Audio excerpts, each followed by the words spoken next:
Hey gang, are you in a band in Austin? You're looking to make the leap from the band of schmoes to the band of pros? Well, you can start by rehearsing at Space. Space is a state-of-the-art affordable venue for rehearsal and recording located just a few short miles south of downtown Austin. 31 spacious rooms, great PAs, and a very helpful and courteous staff. That's Space Rehearsal and Recording. Find them at 512-448-9518 or go to spaceatx.com and take the talent train from Schmoesville to Protown with Space Rehearsal and Recording. Let's get down. And you may ask yourself, well, how did I get here?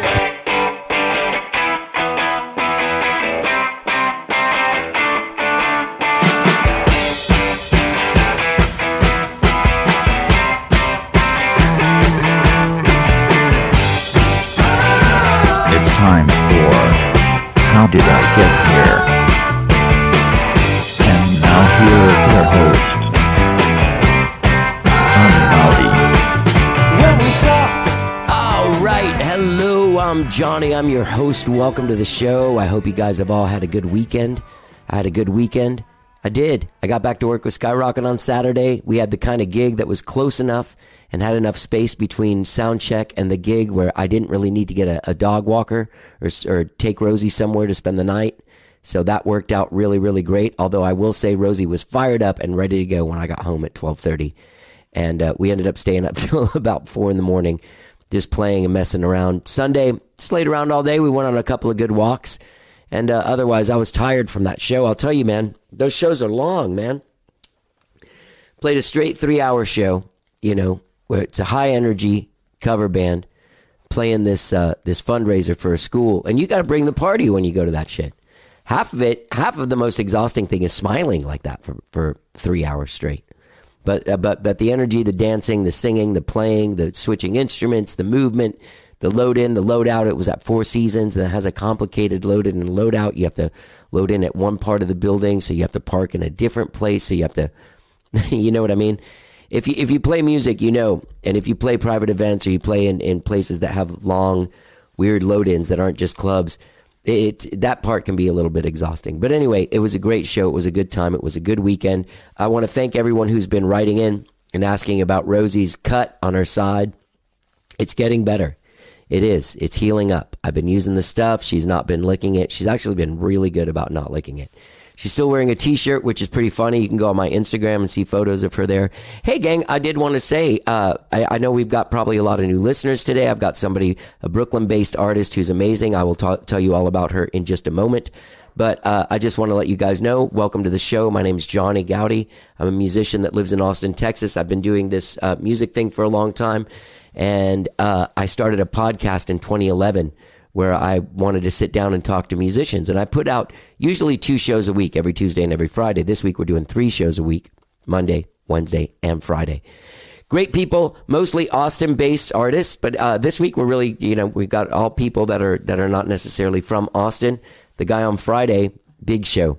He lives in Austin now, but he's not from here. Anyway. Welcome to the show. You can subscribe to this show wherever it is you find podcasts. As I said, new shows every Tuesday and every Friday for sure.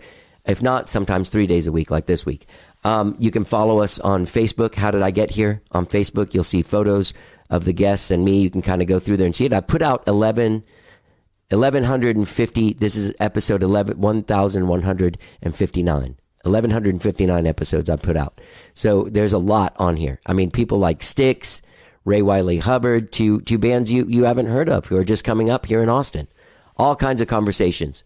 Rock and Roll Hall of Famers, Kathy Valentine from the Go-Go's, Ian McLaughlin, rest in peace, from the Faces and the Rolling Stones. Great conversations out there. You can go check it out. You can find us on Podbean.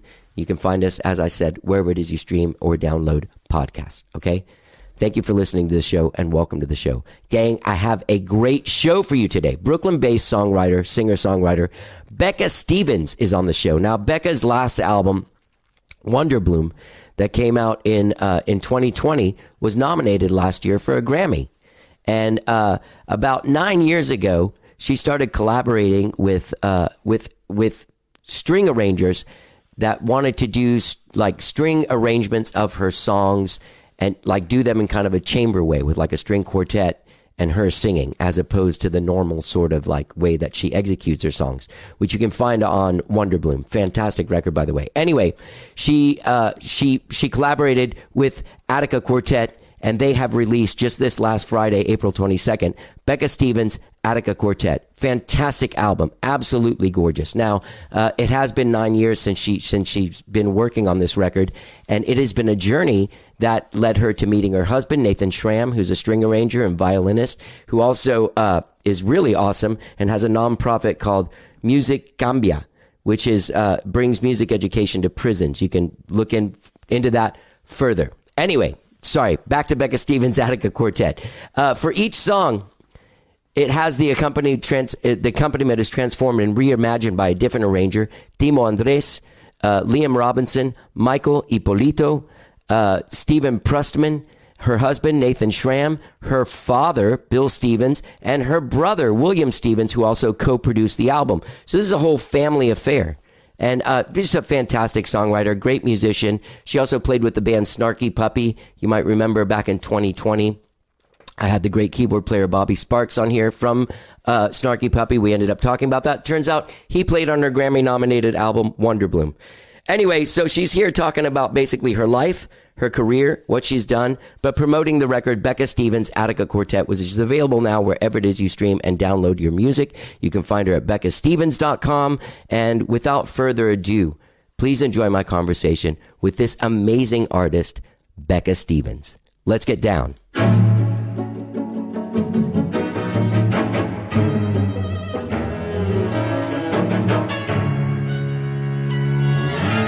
Crippled by your desire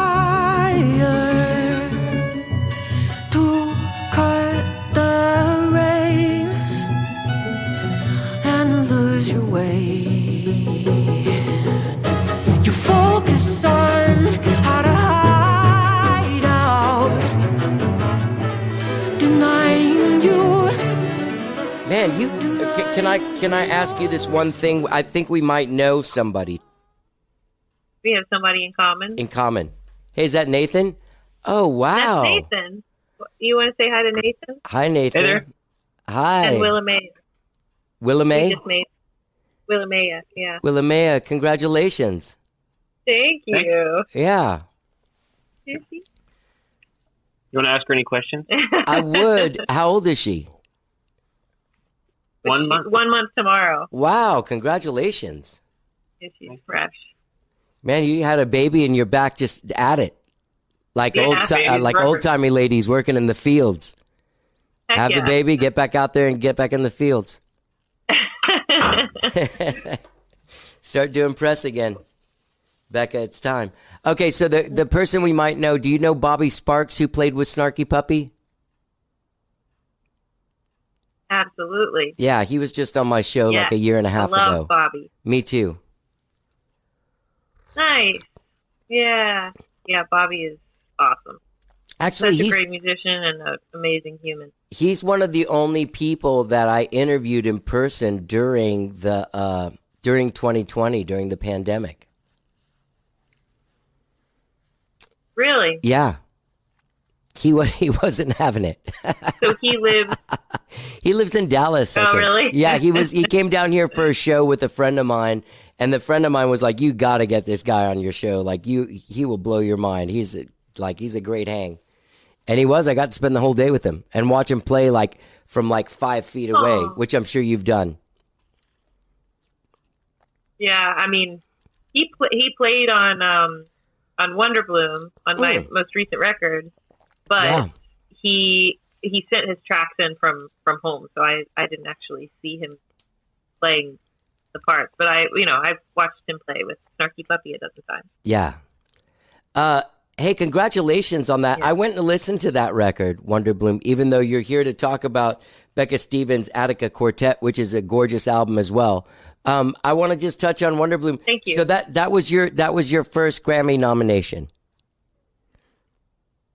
That's right. And Of some of my projects. Yeah, I have some things that I sang on that were nominated or won, but yes, that was my first nomination. But can you tell me how much it sucks to have been in this for so long and do so much, and when you get the chance to be nominated for a Grammy, wasn't it on a year that they didn't have them? I was just talking about this to someone a couple days ago because I was watching the Grammys with a friend, and for some reason it didn't faze me that much. Like, I think maybe I've always had like a reluctance to buy into contests and like popularity contests and stuff. Like I get a little bit weary of them because I think the times when I have bought into it, I end up feeling really crappy afterwards. Yeah. So even though I was like incredibly excited and honored by that, I also, I guess also because I've never been there before, so I don't know how awesome it is anyway. And then that mixed with like, I'm not going to get too excited about this because I don't want to get my hopes up. Right. I think that if I had flown out there, if I had like bought a flight and flown out to, California or Vegas or wherever, and like, my hopes up, Right. But right. instead it was just like kind of a flash in the pan because it just happened on Zoom and then it was over. Yeah. Yeah. Well, I guess I was thinking that. I was like, man, but like everything here. Right. I think I'm one of those people. I've always thought like, who cares about that? It's not a contest. No one's really the best. It's all the best to whoever it is that's listening to it at the time. You know what I mean? But I think the second I get Grammy, I would get nominated. I would have like my grandma refer to me as her Grammy nominated grandson and stuff like that. Totally. I might insist on it. The folks who, I don't know, like anybody who doesn't know that much about music, but kind of gauges things based off of like the stuff that they see on TV or pop culture or whatever. To them, when you say I'm Grammy nominated, it's everything. It's like, oh, I know how to gauge what you are. Yeah. Yeah. Totally. It's like, yeah. Do your, were your parents, your dad arranged on your new record.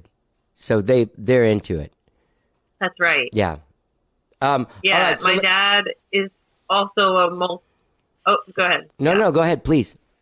I think we have, I'm figuring it out. I think we have like a 2-second delay between us, but we're going to work it out. Okay. So he's a multi-instrumentalist as well. And also a classical composer and a singer, and my mom is a singer. So they're very, very supportive and they understand it. That's great. And your brother as well, right? Your brother co-produced and did some arranging. Mm-hmm. Absolutely. All right, well, let's talk about this record. Absolutely. I read all about the ins and outs. Can I ask you what made you do Radiohead 2 + 2 = 5? That one, I love that arrangement. So that was my husband, Nathan, who you just saw with the baby. He did that arrangement, and that was from the very first rendition of this project back in 2013. That was one that was included in the program, and it was an arrangement that Nathan had done just for strings. And when we met and realized that we both love Radiohead, he was like, well, do you want to try and sing over this string arrangement that I did? And over the years, he kind of adapted it a little bit more and more to make it gel as like a vocal with string arrangement. And now we have this version that is one of my favorite songs to perform from this album. It's just so like nails. It's exciting. It's really awesome. How much do you get to perform for this album? Because it hasn't even as the time of us doing this, we're still like a little over a week before it comes out. That's right. It comes out on April 22nd, and we are talking about setting up some dates already. There's a little bit of a lag because so many of us have just had kids. Three out of 4 of the quartet have just had kids. COVID babies. And COVID babies, and they're all that the Ataka Quartet is super busy anyway. Like they have stuff that was canceled during the pandemic that's now been rebooked up till like 2024. But we're looking to book some dates over the next couple of years, and also we have the album release show at Joe's Pub on the 1st of June. Okay, so Nathan is part of the Ataka Quartet. That's right. So he's booked up. I mean, booked up with Ataka Quartet, and also he just got accepted into the graduate doctoral program at Princeton for composition. So he's going to be crazy busy in the next 2 to 5 years. Can he commute from there, or do you guys have to move to New Jersey? We're going to move to Princeton for at least the first couple of years. It's a 5-year program. So we're going to live there for 2 years and commute to Brooklyn for rehearsals and gigs and stuff like that, or commute to New York, because he's still going to be rehearsing every week with Ataka. And it's only like an hour and a half. So it'll actually probably be a really nice little slice of suburbia for us because, we've been in this apartment for 4 years or whatever, and it'll be nice to like have a yard. Yeah. So the guy, I'm sorry, Steven Prutzman, he approached you in 2013 about doing some versions of your songs with the string arrangement. You want to explain that a bit? Absolutely. So Steven reached out to me. I'd never met him before. He was aware of my music, and he was hiring an artist for this festival called the Mainly Mozart Festival. And the idea behind that is just like, what would Mozart be doing if he were still alive, kind of a thing? Like, what kind of music would he be making? Right. And I think it's like they bring on a different artist every year, and Steven's role was curator and also arranger. So he was writing string quartet arrangements of my music, and the premise was that I would come in and play my music the way I do with my band. Right. And that my band would just be replaced by string quartet. And this was the first time I'd done anything quite like that, and it was just so invigorating and eye-opening for me to feel my songs in that environment. Yeah. And I'll also add that, early on in that process, I just happened to mention that my dad was a composer, and Steven, being the generous and sweethearted guy that he is, he was like, "Oh, wow, your dad should do one of the arrangements too." And I was like, "I don't know. I'll ask him if he wants to." And I reached out to my dad, and long story short, he ended up doing 3. So in the early version, the concert was 3 Steve arrangements and 3 of my dad's, and then from there the project bloomed into like incorporating all these different arrangers. Yeah. And so when did it become an idea to do do it as a record? So it's a very it's a very serendipitous story that is also like deeply woven with my love story with my now husband. So we met in 2013. I had a boyfriend. He had a From now on, he should be referred to as Nathan with the baby. Yeah, Nathan with the baby. That's right.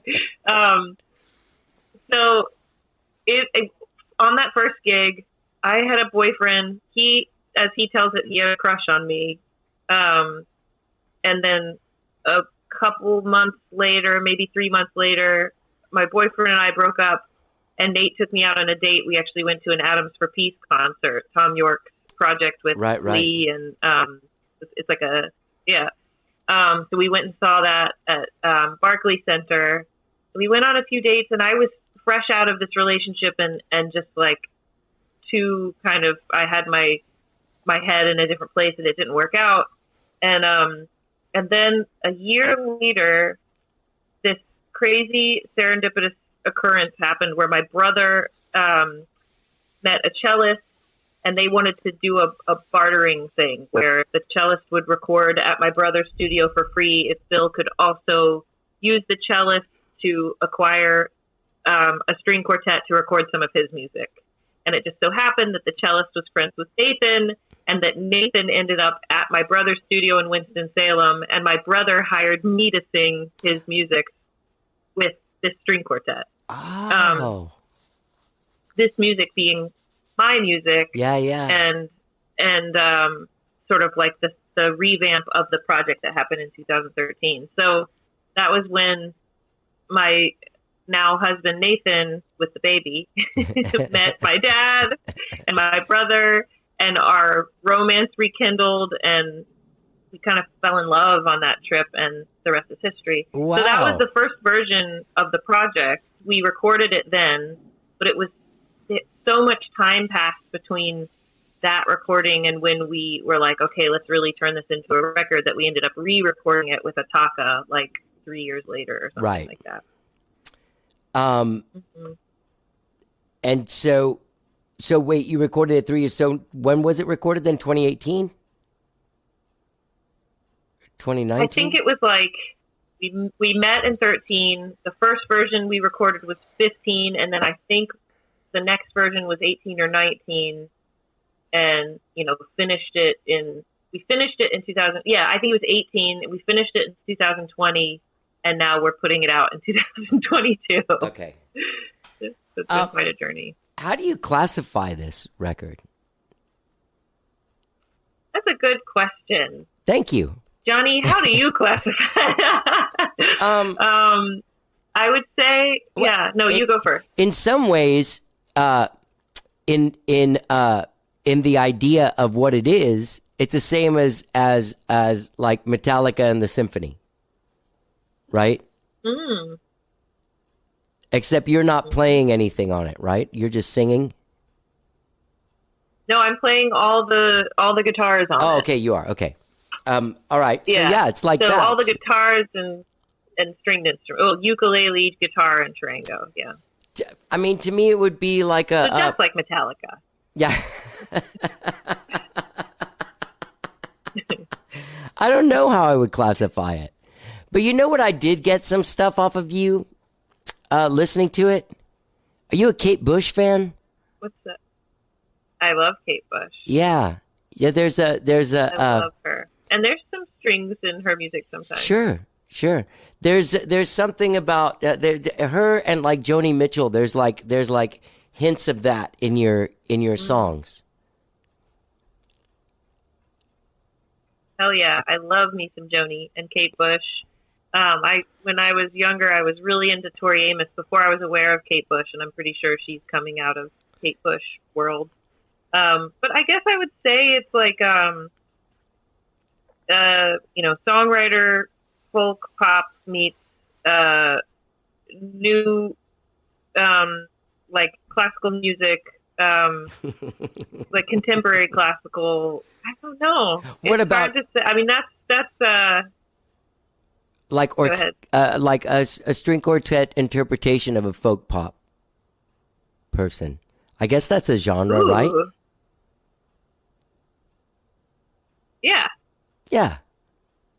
Yeah, but it's also like we're performing it together. Right. It's not like right. Not like Bridgerton. Right. Bridgerton string quartet where it's just like instrumental pop covers. It's like we're creating it together, so it's slightly something else. Right. Or forgive the second Metallica reference, but Apocalyptica, which is a string quartet just playing Metallica songs. Oh. You sounds like you're a Metallica fan. I'm not. I just know. I know what they do with orchestras. Right. I wouldn't say I'm not. That's a mean thing to say, but that's not my jam. Yeah. Fair enough. Hey, no offense. They're great, right? I met them once at an after party of like a Madison Square Garden thing, and they were the nicest people that I've ever met. Yeah. So nice. Okay, I'll tell you my connection is that I was signed by Lars Ulrich started a label in the late 90s and signed me. Okay. And yeah, but I'm nothing like their music. Yeah. Anyway. So you have firsthand experience with what a nice person he is too. Oh yeah, yeah. That guy was, especially like his reverence for creative people that want to be creative for the sake of being creative. He's a lot more behind it than there's such a big machine that makes so much money that sometimes you overlook that they just do whatever they want, which is pretty impressive and inspiring. So, yeah. Hell yeah. Yeah. Anyway, all right. So this record is fantastic. It really is. It just really it's beautiful. I've been listening to it all day. I listened to it when they first sent it to me. Sometimes you like when I get records, I'll listen to the first. I'll put it on the stream. I'll listen to the first song, second song, third song. I get it, either good, bad. I'll have them on. But yours, I kept on playing and I played again. And then I actually started going through your stuff to see what because the first thing I ever heard was this. So as far as I was concerned, that's what you sounded like, right? But I was really impressed with your solo material, especially Wonder Bloom. I think is just such a beautiful, beautiful record. Oh, thank you. I appreciate that. Yeah. Yeah, that's the most recent one. Yeah. Do you produce these records, or what do you do? What's going on there? Yeah, when I set out to make Wonder Bloom, one of my priorities was finding someone who was willing to produce with me. Right. And I believe that I had a producer role in almost every one of my records that I've ever made, but it took me a long time in my studio experience to realize how much I was producing. Right. And I mean, we could do a whole podcast just about that, but it's another conversation. I think that there were records where I was kind of doing more than I got credit for, which is something that happens a lot, I think, with young musicians and especially female women. Yeah, absolutely. But when I was making Wonder Bloom, the production element and even like the nuts and bolts engineering elements of that record, it was very important to me to be a part of it and to be a part of it collaboratively with whoever I brought on.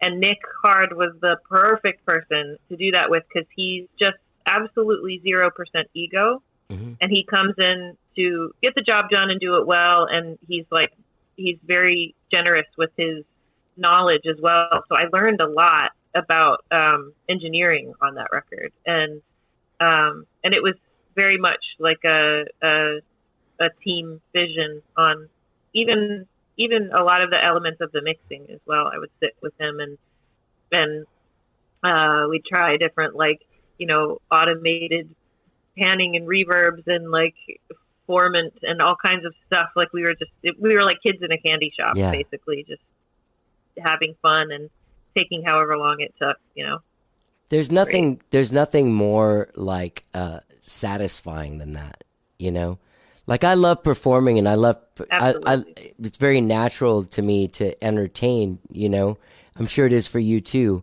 but there's just something about that, making something and finding a weird sound and finding it yourself, being a part of that and not having it done to you, but collaborating with someone that might even know a little bit more in that realm, but they're freaking out on your idea too. There's just nothing like that. And it's an extension of the creative process. Sure. There's no line there. There's no boundary. The production uses same or similar parts of your brain as songwriting choices. So, and I feel the same way about editing, choosing the take that I like, or even choosing the take of the artist that I hired. If they send 10 takes over and I'm editing something together, like we talked about Bobby Sparks, picking out the keyboard bits that I feel fit into my song. That's an extension of the creative process. It's an extension also of the arranging process. Yeah. Directly. Yeah. So you do co-writing. You co-wrote with David Crosby.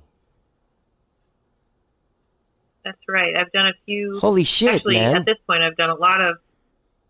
Oh, thanks. I mean, yeah, we just finished another. that's pretty we just amazing, finished man. Another Lighthouse Band record. You did? Oh, thank you. And you're in the Lighthouse so Band. I'm in the Lighthouse Band. I was just looking up at this picture on my wall of the Lighthouse Band. I'll show you. Oh, my headphones are caught. This is a great photo of the four of us. I think we're in sound check here. But this, to me, captures the heart of the band. We're all looking at David and making sure that he's happy, and he's happy. Yeah. But I met David when I did the Snarky Puppy Family Dinner Volume 2. We were both guest artists on that. And he heard me rehearsing one of my songs with the band, and he came up after me and tapped me on the shoulder, and he said, "You're fucking weird." And I was like, "Thanks, David Crosby." And he was like, "We should write something together." And I was like, "Sure, I'm super down." And I just figured he would forget, but then sure enough, a few weeks later, he sent me an email of a bunch of his lyrics, and he said, "Pick whichever one you want and set it, write some music to it, and then send it back." And we ended up writing a song called "By the Light of Common Day," which is also on Regina. I call it The Muse, and he calls it "By the Light of Common Day." And that one's on his record, which is called Lighthouse. And then Michelle and I came in. Mike produced that. Michael League produced that. Michelle Willis and I came in and sang on it. And then Mike and David said, "What if this is the band that performs this album?" So that's how we became the Lighthouse Band, was through that song that I wrote with David. Wow. And then from there, we put out 2 more Lighthouse records, and both of those records are very collaborative. We wrote all the music together. So, different variations on the 4 of us writing those songs together. Right. Can I tell you something? For almost my whole life, up until last year, I had Rolling Stone, like a subscription to Rolling Stone when I was like 11. Wow. Till like last year. And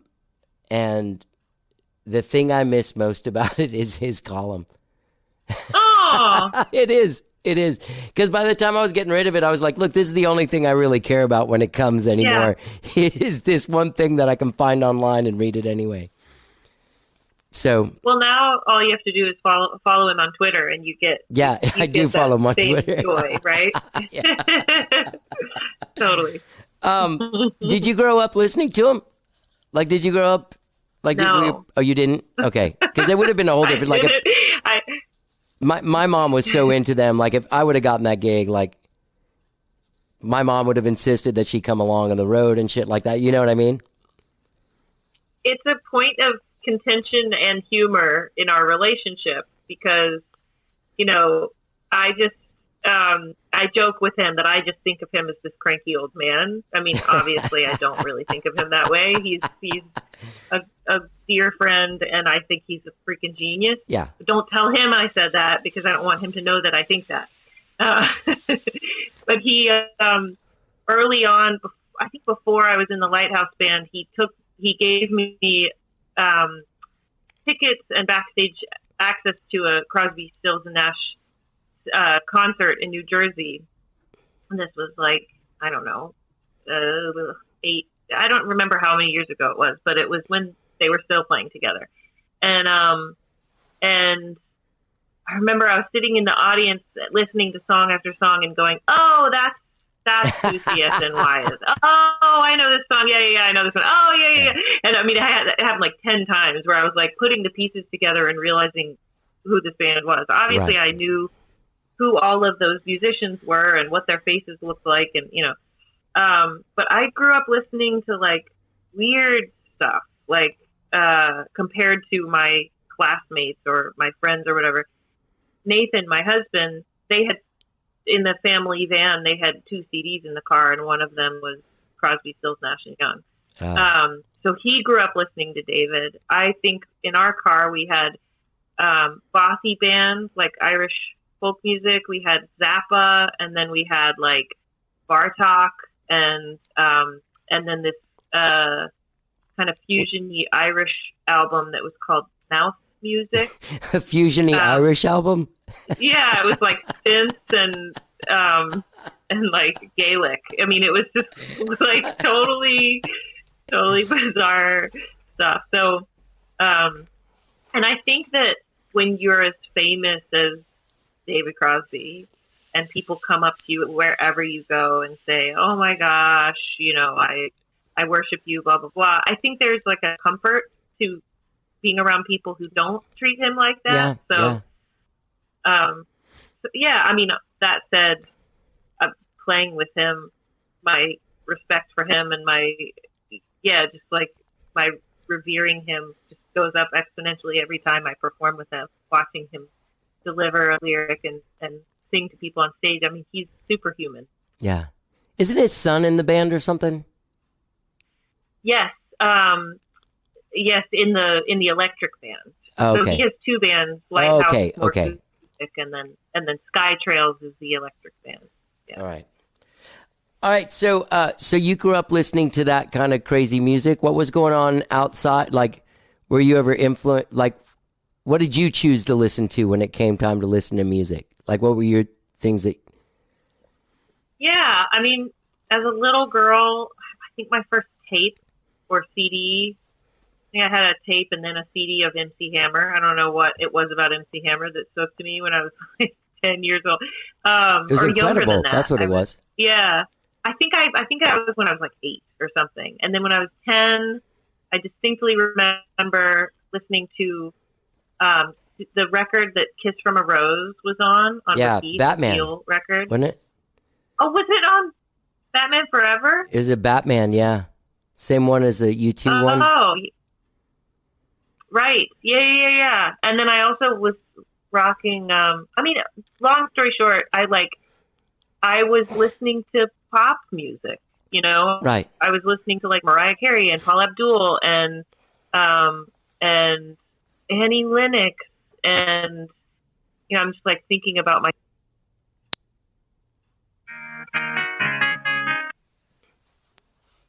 and then mid-teens I got really into jazz via like Robert Johnson, and then into Thelonious Monk and Duke Ellington, Miles Davis, and like Ella, Sarah, Billy, Nina Simone. Like got really hooked on jazz, and then I was studying classical guitar, so I was listening to a lot of classical music. And then when I went and studied jazz, I was listening to indie rock, hip hop, anything else. I'm just all over the place. Right. I don't know what to tell you.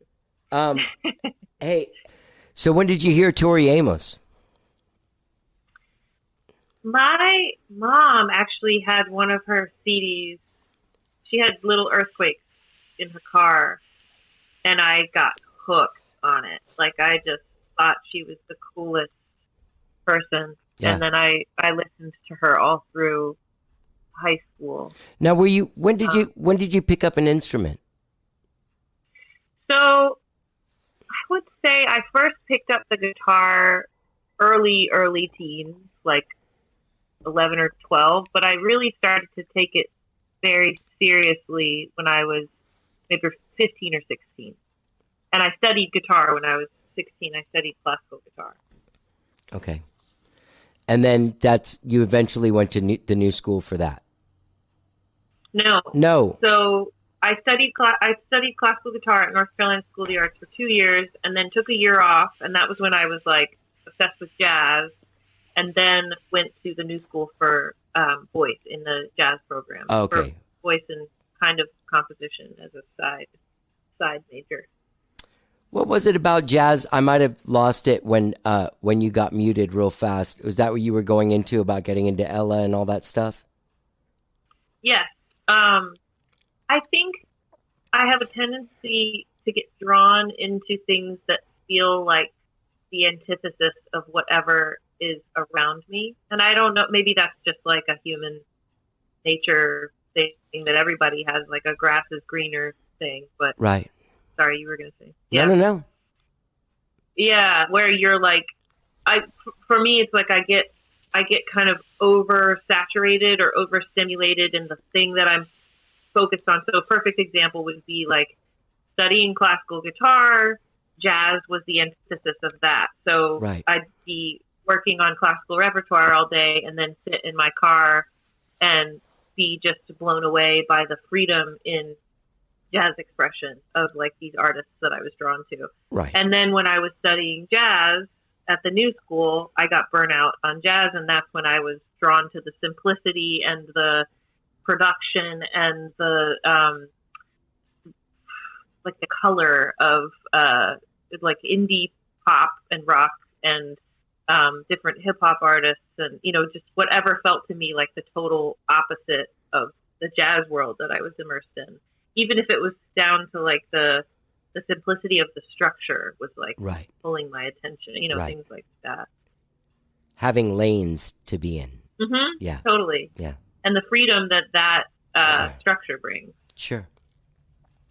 It's interesting because when you go back, when you get the knowledge of all of the improvisational stuff that comes with jazz, and then you go back into like a folk pop thing, that what you bring with it is like, as a singer and probably as a musician as well, is a new feel and phrasing, and probably bring some funk into what you're doing. You know what I mean? Yeah. I mean, I feel like we are the product of all the stuff that we're interested in, whether it's comedy or art or different musical artists, and also what we're interested in is a result of what we're challenged by and what feels different from us. So like I'm oftentimes attracted to stuff that sounds like something I've never heard before. Right. Not everyone's like that, but I Right. certainly am. So Yeah. if I hear something that I feel like it's been done a million times, I'm like, okay, I respect that and it's beautiful, but I'm not going to want to listen to it over and over again. Whereas I hear an artist who I'm like, wow, I don't even know how to define this. That's going to pull me back. And then when I listen to it 100 times, it's going to influence what I do. Right, right. That's funny because I have that sort of thing with like shoegazer bands and like bands like the Cocteau Twins. You ever listen to them? No. Like the Cocteau Twins and like My Bloody Valentine and stuff like that. But my songwriting is rooted so strongly in this like whatever template, Tom Petty and the Heartbreakers, the Byrds, the Beatles, like this T-Rex, like these sort, like no matter how much I try, my songs still come out sounding really square compared to that. You know what I mean? Because it's hard, but I know what you mean about going for something outside of what you do to listen to and sort of like get inspiration from.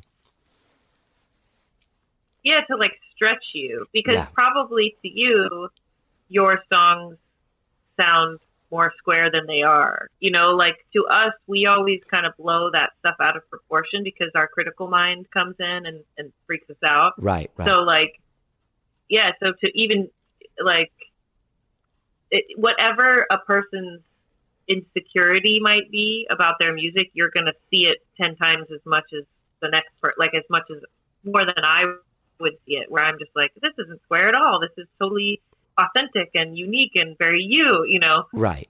So Let me ask you this. So once you discovered folk pop and stuff, you hit the like open mics and like Rockwood Music Hall and shit like that? yeah, hell yeah. I remember when I was in college at the new school in the jazz program, I was writing emails to Rockwood like every month trying to get a gig there. It was like the holy grail. And then finally I got into the system there, and now it's like my backyard, It's like all the different groups that I play in seem to fit there, which I love that about Rockwood. They're such an eclectic spot. It's more focused on songwriting than it is on genre, which I really appreciate. Right. Yeah, I love that room. I've played it a bunch of times, and I always end up going there. For a while, I don't think he does anymore. There was a guy there that booked it that was from here. Ken? I'm drawing a Ken blank. Rockwood? No. No, there was a guy that I guess maybe helped him with booking, but I just kind of felt like there was a bunch of Austin people there all the time. Like a couple nights a week, there was Austin people for a while. I feel like I know who you're talking about, and I'm drawing a blank on his name too. And I'm like kind of inching over to my email, but I'm not going to do that. No, don't do that. Don't do Right. So, I mean, you just had a baby a month ago, so you're going to be hanging for a while, right? You're hanging tight, or what are you doing? I mean, I was supposed to take a couple months off, and it's so hard to just say no to everything. Like I have always struggled with that. I had an email come in from, do you know Tim Heidecker? I totally do. From Tim and Eric. Yeah. He reached out to me about singing back up on his gig, and I was like, how can I say no to that? I'm such a huge Tim and Eric fan. So I'm doing that in like a week at Williamsburg Music Hall in Bowery. Awesome. Yeah, and I'm gonna bring the baby, and so that I can I'll put her in in the baby headphones, and I'll mostly keep her in the green room and just feed her when she's hungry, and then we'll bring some bottled milk. We'll figure it out. And then I have a trip to Berlin in June, which I'm freaking out about because I booked it before I knew anything about what it means to be a mother and have a baby and travel with a baby. And I was like, it'll be fine. But yeah, now that it's getting closer, I'm like, oh, this is going to be crazy. A 3.5-month-year-old on a 7-hour flight and then another 3-hour flight. I mean, it's going to be crazy. But, I can give birth. So I guess I can handle other hard things. Yeah, I can go to Berlin. Yeah. Man, I think that's the coolest. I have these friends. They broke up a while back, but it's this all female band, and they were called the Trishas. Fantastic. And that does ring a bell. One of them ended up is like Barbara Gordon on the new Justice League on HBO Max or something. So, writing it down. A couple of them had babies, and we were all playing this music festival in Steamboat Springs, Colorado, and I was backstage, and there was a guitar case that was open but facing away from me, and then I saw it kind of shake, and I heard crying, and I looked around, and one of them had just put her baby in her guitar case while she went to the bathroom real fast, and all I could think was like, this kid is just being trained to be the coolest. Hell yeah. Yeah. I have, I think my dad, when my brother was first born, he took a photo of my brother in his guitar case. And so as soon as Willamea was born, my daughter, I was like, I got to take pictures of her in all my different instrument cases, which I still need to do. And she's already gotten so much bigger. I need to do it soon before she's too big to fit in a ukulele case. Yeah. That's awesome, man. All right. So are you writing? Like, do you do a lot of co-writing with people, like as a writer? Yeah. It's funny. Early on in my career as a songwriter, like in my teens and 20s, I was terrified of co-writing because I thought that it would take me too far away from my sound, whatever that means. Right. I thought that I would lose myself or something. Yeah. And then the more I ventured into it, the more I realized it's the opposite. It helps you add more superpowers to your creative arsenal, Right. And it's more fun. Like when you get stuck, someone else is there to come up with an idea, and it's collaborative and it's fun. It's like hanging out, So I've been doing it more and more. I first started to experiment on Regina. I did some co-writing on Regina, and then I really dug in and allowed myself to explore it both in instrumental collaboration, like we were talking about Bobby Sparks, like on Wonder Bloom, there were probably 40 different people that came in just to play on the record. And then also songwriting collaboration. There's a bunch of tracks on there that I wrote with other people. And that fear of losing myself, it never happened. If anything, it was the opposite. So Yeah. I'm a big advocate of that. And then I also write for other people, Yeah. which feels to me collaborative as well, because you're like writing sort of for their voice and vision. Right. Where you're kind of like the water in the creative process, like filling in whatever cracks they have. Ooh, I like that. I love doing that. Totally. Yeah. That's awesome. I like that a lot. I love that because the pressure is not on you Mm-hmm. to be the person, and you're like, there's no. And I think as an artist, when I write with people, and it's for me, I've lost a lot of my. Well, hey man, I'm not gonna say that, kind of thing. Right. And I feel like when I'm doing it with other people, it's so freeing, and like there's none of that feeling at all. Totally. It's less precious because it's like not under your name. And also, so for the Lighthouse Band, the record that we just did, the most recent one that we just recorded, was very collaborative. And there, like you said, there were so many moments where someone was putting forth an idea that if it was my project, or if I was the only person making a decision, I might say, I'm not sure about that, or I might overthink it, or I might, I might offer up another opinion. But because it's collaborative, you have to kind of, you have to be less precious, because it's not all yours.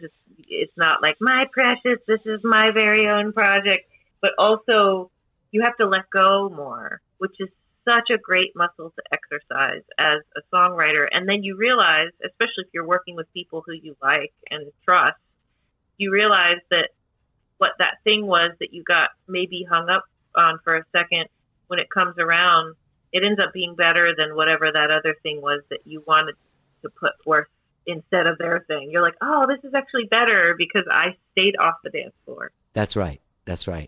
Yeah. It takes some experience to be able to do that confidently, to step back confidently, isn't it? Absolutely. Yeah. Yes, and there's always time to mention something later. It's not like that moment is the only moment where you'll be able to change it and then it's gone forever. Yeah. Yeah.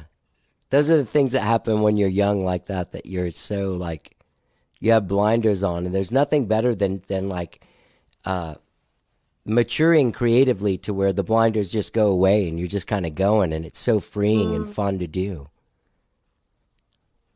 Amen. Then you just slow down and enjoy things more.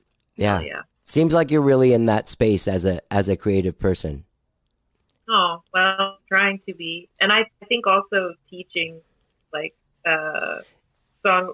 songwriting students, teaching has helped me a lot to see that the process can be more joyful, and it can be less tortured, and it can be slower and less precious, and the word I'm looking for, just patient.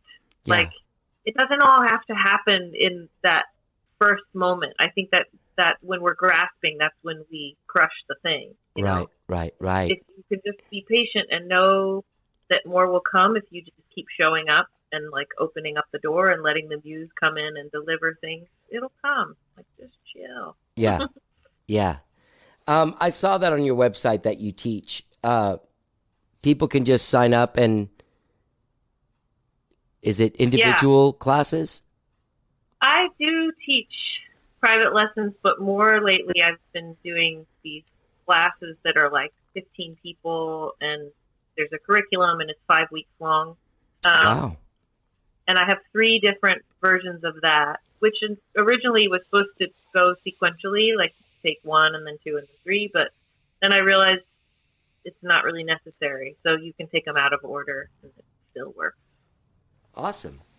And people, that's at beccastevens.com. People can go there and check it out. Yeah, thanks for plugging that. You're welcome. Who are some of your songwriting heroes? Definitely Joni, you mentioned. Yes. I love Bjork. I love her Me too. writing. It's like the opposite of Joni. And I love Tom York from Radiohead. Yeah. And Johnny Greenwood.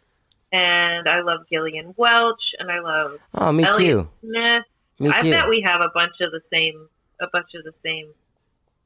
loves and influences. Who else? Nick Drake. Yeah. Fiona Apple. I don't know. I could go all day. I already mentioned Robert Johnson. I don't know. I've just so many. What a great, you know what's funny about Robert Johnson? It wasn't until like 10 years ago that I realized he's like one of the coolest singers that ever was. Yeah. And Jack White, I think, Absolutely. took his whole trip from Robert Johnson.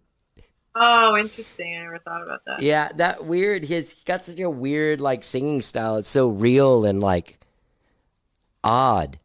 I love it. I agree. And it's also jumpy. Like he's not just staying in one register. No. Voice. He's like, you know? Yeah. Can you play like that? Do you do like any like open tuning, like slide, would stomp, say and blues shit? Oh, I mean, that was kind of my first exercises on the guitar that my dad wrote up for me were in the style of Robert Johnson, because he could see that I was so into it. And so he would write these little guitar exercises. Like the first one was just right hand, like blues style right hand guitar patterns with syncopation, and then adding blues chords in the left hand. And a lot of my writing ends up being in open tunings. I wouldn't say that I use slides and stuff that much, although I did a little bit in David Crosby's band. But I definitely play more with my fingers than I do with the pick. Okay. For sure. I'm not that comfortable with the pick. That Nick Drake stuff is all in weird tunings, isn't it? Totally. Yeah. Yeah. I love that Piedmont style right hand finger picking and Delta blues right hand finger pick. That's my jam. Yeah. Yeah. Yeah. Well, Becca, man, this has been great talking to you. Same. Yeah. And congratulations. I can't believe you just had a baby a month ago. Me neither. Every once in a while when she's asleep, like in a different room, I'll look at my husband and be like, oh yeah, we have a daughter. This is crazy. It's such a game changer. Totally. Totally. Yeah. But congratulations. And this record is really great. It comes out April 22nd. I'm not sure exactly when this podcast is going to drop off the top of my head, but it's either right before or right after. So, Awesome. yeah, either way. Also, people should go and check out at least your album, Wonder Bloom, your latest one, and then probably go back and listen to some other ones. It's been great talking to you. It's been great talking to you, Yeah, too, yeah. You're a Johnny great and I. songwriter. It was really inspiring listening to your stuff. Oh, thank you. I appreciate that, and I look forward to chatting with you more one day. Yeah, yeah. Have a good one. Take Okay, care, Becca. bye. Bye. Denying you, denying real. That's Becca Stevens. You can get her album, Becca Stevens Attica Quartet, now wherever it is you stream and download your music. Find her at beccastevens.com. What an amazing artist, man. Also, check out her record, Wonder Bloom. What a great album that was. I really enjoyed that record, man. I'm digging it still, baby. I'm still digging it. Hey, gang, don't forget when you're out there checking out beccastevens.com, you can subscribe to this podcast wherever it is that you find podcasts. I encourage you to share these podcasts if you're a fan of Becca Stevens and you're like, holy shit, this is great. Or if you're just hearing of Becca Stevens for the first time, you're like, thanks, Johnny. Well, share that with all your friends. Tag us in it. How did I get here? Or Johnny Gowdy on Instagram and Twitter. How did I get here on Facebook? And I'll give you a shout out on the show. All right. Have a great weekend or a great week, whatever it is you're doing. I've got a show coming up. Wesley Dean, look him up. Boy, Wednesday. That's our guy on Wednesday. Check him out. He's got a fantastic story. He won Australian Idol. Yeah, he did. And then he moved to Nashville, became a different dude, changed his name and everything. What? Yeah. All right. Have a great week. Let's get down.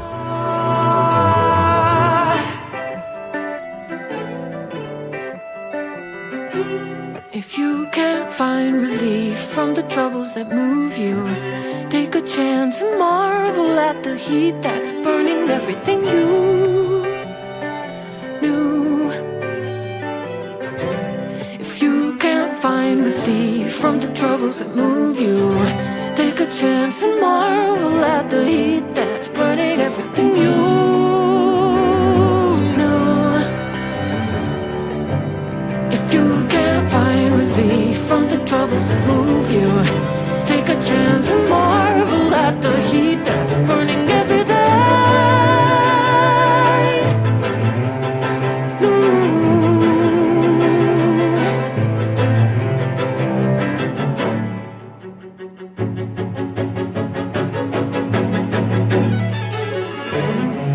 Rather than erase all of your habit to hide or run away, slow down, 'cause it's easier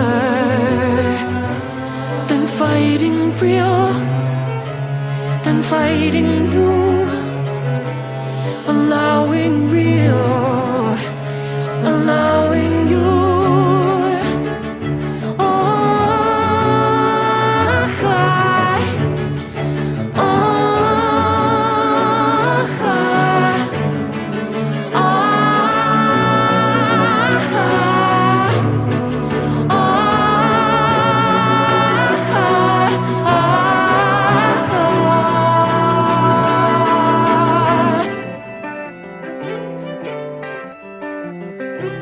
If you can't find relief from the troubles that move you, take a chance and marvel at the heat that's burning everything you. If you can't find relief from the troubles that move you, take a chance and marvel at the heat that's burning everything you knew. If you can't find relief from the troubles that move you, take a chance and marvel at the heat that's burning everything.